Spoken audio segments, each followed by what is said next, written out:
To Canaan's land I'm on my way, where the soul never dies. My darkest night will turn to day, where the soul never dies. Make every effort to supplement your faith with virtue.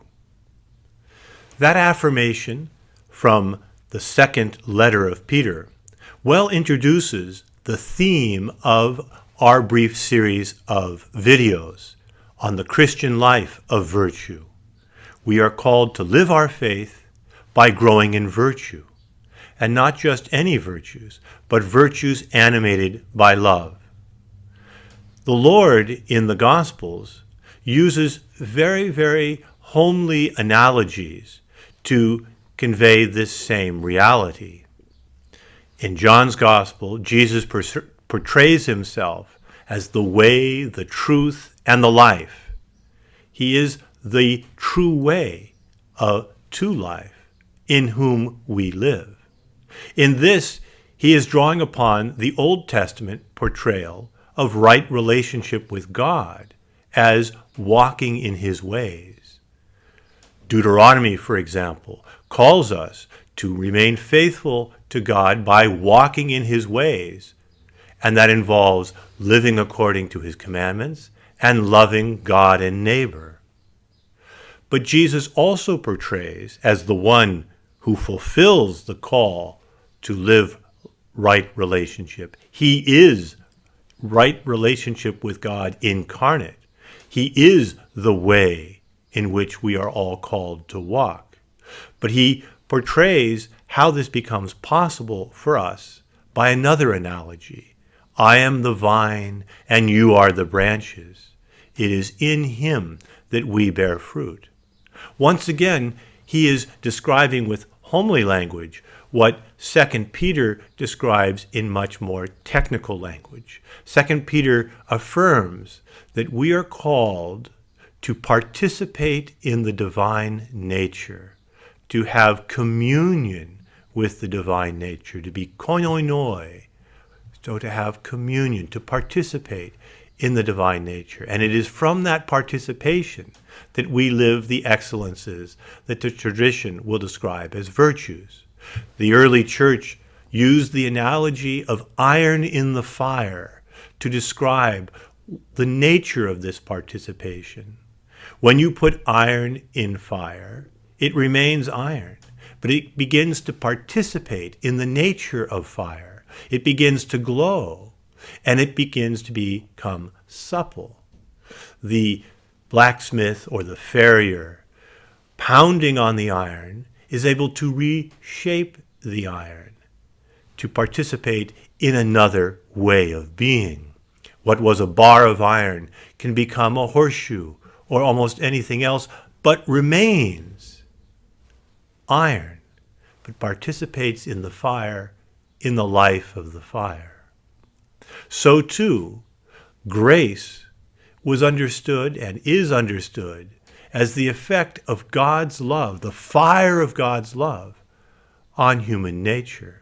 Human nature begins to participate in the divine life as the effect of the divine love on us.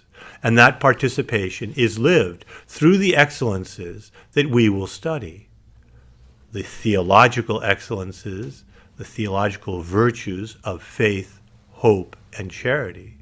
But these other excellences that even in some way the pagan philosophers and moralists were able to identify, that group of virtues that has been described as the cardinal virtues, prudence or phronesis, practical wisdom. So prudence, justice, courage, and temperance, and the other perfections that are annexed to it. If we turn back to 2 Peter, we describe the way in which the call to supplement our faith with virtue is characterized by a brief list of virtues that clearly call us to see that we are supposed to discipline our mind and our heart. The list of virtues contains kenosis, knowledge, enkrateia, self-control. But then that beautiful virtue of eusebia, which is best translated as reverence. The primary effect of God's grace in our life, of God's love upon us, is that we begin to have a reverence for all things. Reverence for God as our Creator, who dwells within us, and a reverence for His creation and for all things in creation, eusebia. And that reverence also presupposes endurance, or perseverance, which is the Christian way of describing that virtue of the pagans, which was courage. The primary element of courage for the Christian is perseverance in the trials of life.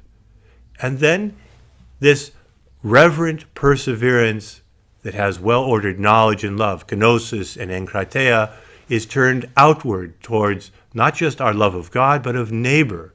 And so there is Philadelphia, that friendship love for our brothers and sisters. All of this animated as in bookends with agape. So the list begins with faith and is brought to completion in love. Those mysteries are the mysteries that we will look at in the 7 remaining videos. The first 3 on faith, hope, and charity. The last 4 on prudence, justice, courage, and temperance. But in this video, it's important for us to look at the way in which the language of virtue, although it comes from pagan philosophical reflection, is both drawn upon and transformed by biblical authors. This transformation began already when the Old Testament, around the mid-2nd century BC, was translated from Hebrew into Greek in Alexandria. They had to find terms for the Hebrew experience of right relationship with God, that primary word, tzedakah. And they choose the one Greek virtue that is by its nature relational, dikaiosune, justice, which is defined as rendering to each one his due. And so right relationship with God, tzedakah, as Abraham is described as believing, that foundational virtue. Abram believed God, and it was accounted to him as tzedakah, right relationship with God. That is to say, dikaiosune, that is to say, accounted to him as justice.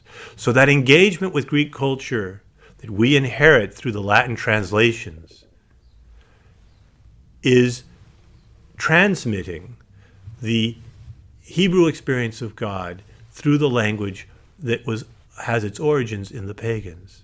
But it's transforming that pagan heritage. And that's something that we will time and again come back to when the scriptures draw on the word faith. That is a rich biblical notion, but it draws upon a human experience of faith.